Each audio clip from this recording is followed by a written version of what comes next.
Hey everyone, so when you think about American democracy, what comes to mind? Probably one single straightforward idea, right? But what if I told you that under the hood, it's actually a constant battle between three completely different ideas about how the people should rule? Today, we're going to pull back the curtain on these three faces of American democracy and see how they're all woven into the fabric of the country. It really all kicks off with this line. You've heard it a million times. The consent of the governed. It is the absolute bedrock of the entire American experiment. But think about it for a second. How does a huge, sprawling, diverse nation actually get that consent? How do the voices of millions of people actually turn into real power? Well, that is the big question, isn't it? Now, on the surface, the answer seems pretty simple. The United States is a representative democracy. We vote for people, they go to Washington or our state capital, and they make decisions for us. Easy. Case closed, right? Well, not so fast. That simple label hides this incredibly complex reality, a constant tug of war between different theories of what representation should even look like. And that brings us to the heart of what we're talking about today. Political scientists have basically boiled it down to three different models for how that consent of the governed actually plays out. You've got participatory, pluralist, and elite democracy. Let's dig into each one. First up, participatory democracy. Think of this as the most hands-on, grassroots version you can get. The core idea here is that citizens shouldn't just be voting every few years. Nope, they should be deeply, directly involved in the day-to-day business of making the laws that shape their lives. So the goal is to get as many people involved as possible. Citizens literally vote on the laws themselves. And the appeal is obvious, right? Maximum people power. But you can probably see the challenge. How do you make that work in a country with over 300 million people?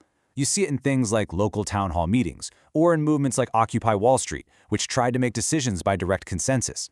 It's powerful stuff, for sure, but it's really, really hard to scale up. All right, model number 2, pluralist democracy.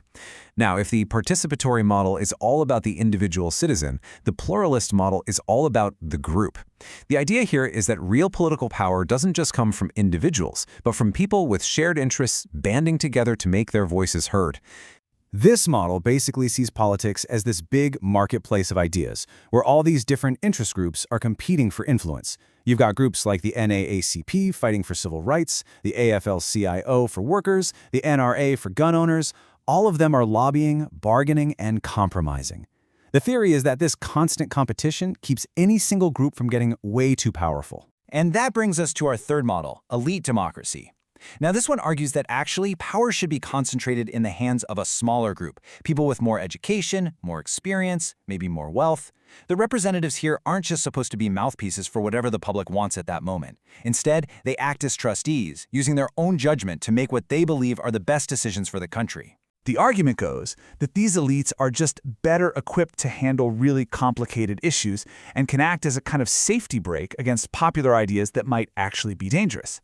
You can see this model baked right into the U.S. system with things like the Electoral College, which filters the direct popular vote, or with powerful federal judges who are appointed, not elected.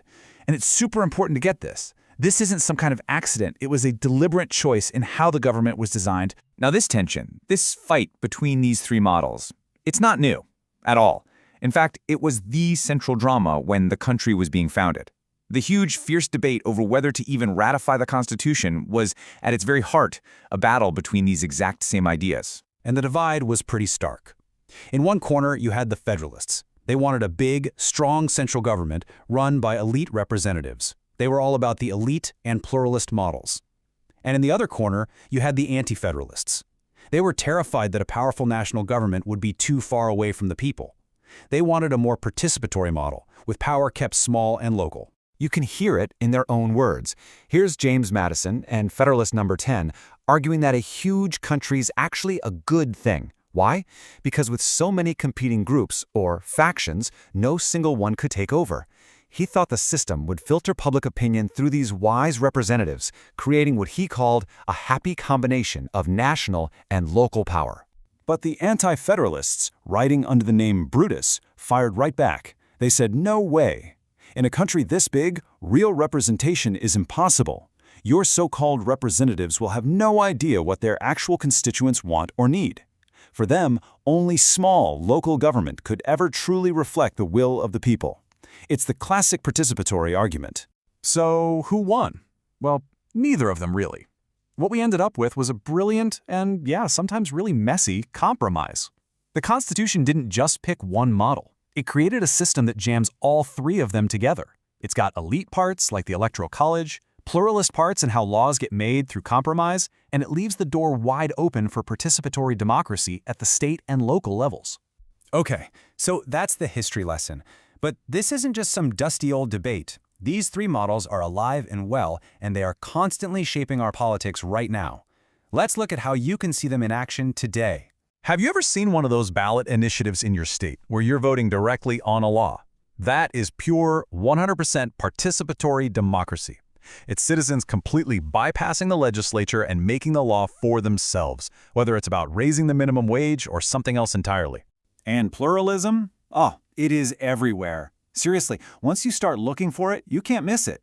Every single time you hear about a group lobbying Congress or funding a political campaign or running TV ads to try and sway public opinion, you are watching the pluralist model at work.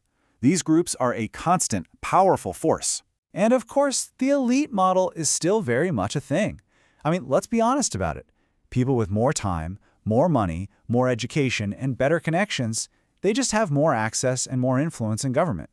That creates a really powerful elite dynamic right inside our democratic system. So, where does all of this leave us? It leaves us with a system that isn't really just one thing. It's a constant, dynamic, and yeah, often chaotic balancing act between these three powerful competing ideals. You know, if there is one single thing to take away from all this, it's this. American democracy isn't a noun, it's a verb. It's not a finished product, it's a process. It's this permanent argument between these three different visions of how we should govern ourselves. And if you can understand that tension, you can understand almost everything about American politics. Which leaves us with one last big question to think about. In our world today, with social media giving every individual a potential megaphone, but also with powerful special interests and super PACs, how is that balance shifting? Is one of these models starting to win out over the others? The answer to that question is going to define the future of American democracy. Thanks for joining me.